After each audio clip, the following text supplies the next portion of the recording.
Guys, क्या आपके भी पित्त में पथरी है या आप भी पित्त की पथरी के दर्द से परेशान हैं? सो इस वीडियो के अंत तक मेरे साथ बने रहें।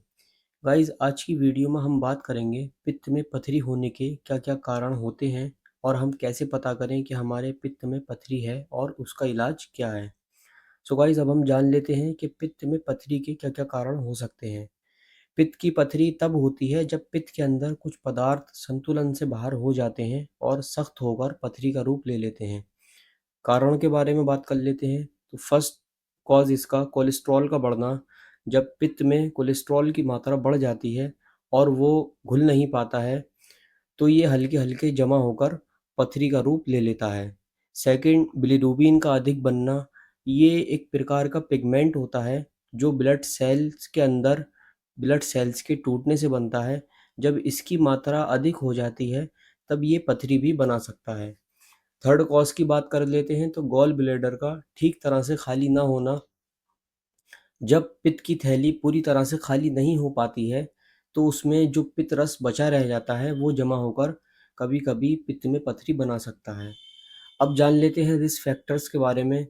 तो ये महिलाओं में ज़्यादा होता है। महिलाओं में पित्त की पथरी बहुत ज़्यादा देखी जाती है। वो इसलिए कि प्रेगनेंसी के दौरान एस्ट्रोजन हार्मोन की वजह से पित्त में पथरी होने का रिस्क बढ़ जाता है। सेकंड, 40 वर्ष से अधिक उम्र में इसकी संभावना बढ़ जाती है। फास्ट फूड और ऑयली फूड ज़्यादा खाने से पित्त में पथरी होने के चांसेस भी बढ़ जाते हैं। मोटापे की वजह से पित्त में पथरी हो सकती है। कम फाइबर वाली डाइट लेने की वजह से भी हो सकती है। लंबे समय तक भूखा रहना ये भी इसका कारण हो सकता है। अगर आपके परिवार में इसका इतिहास है, तो ये जेनेटिकली भी हो सकती है। अब जान लेते हैं पित्त की पथरी का इलाज है या नहीं है। सो गाइस, पित्त की पथरी का इलाज उसके साइज़, लक्षण और गंभीरता पर निर्भर करता है। अगर पथरी छोटी हो और कोई ज़्यादा सिम्पटम्स नहीं दिख रहे हैं, तो इसको हम साइलेंट गॉलस्टोन्स भी कह सकते हैं। जिसमें कोई लक्षण नहीं है, तो आम तौर पर इसमें इलाज की कोई ज़रूरत नहीं होती है। डॉक्टर सिर्फ ऑब्जर्वेशन में पेशेंट को रखते हैं और नियमित जाँच करवाते हैं। सेकंड, दवाइयों के बारे में जान लेते हैं कि गॉल ब्लैडर स्टोन, पित्त की पथरी में कौन-सी दवाइयाँ चलती हैं और क्या पित्त की पथरी दवाइयों से निकल सकती है।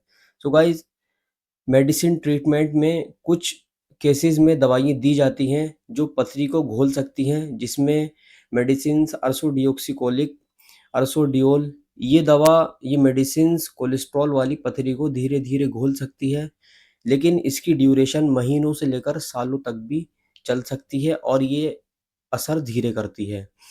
अगर दर्द बार-बार होता है, सूजन हो जाती है, उल्टी या बुखार आता है, तो ऑपरेशन ही सबसे बेस्ट रहता है।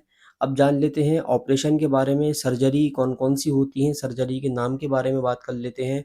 तो इस सर्जरी को हम कोलिसिस्टेक्टोमी, गॉल ब्लैडर हटाना कहते हैं। ये 2 तरीके से हो सकता है, लैप्रोस्कोपिक सर्जरी, छोटे चीरे से ऑपरेशन। सेकंड, ओपन सर्जरी जिसमें बड़ा चीरा लगता है, ये बहुत केसेस में देखा जाता है। अब जान लेते हैं कुछ घरेलू उपाय जिसमें इलाज की ज़रूरत नहीं होती है। तो गाइज़, ये उपाय सिर्फ लक्षण कम कर सकते हैं, पथरी ख़त्म नहीं कर सकते।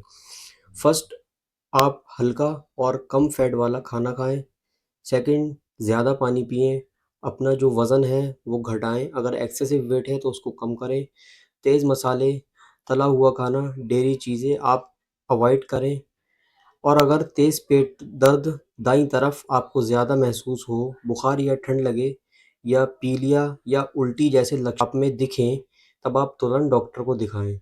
सो गाइस, आज की वीडियो में बस इतना ही। मिलते हैं नेक्स्ट वीडियो में, तब तक के लिए थैंक यू।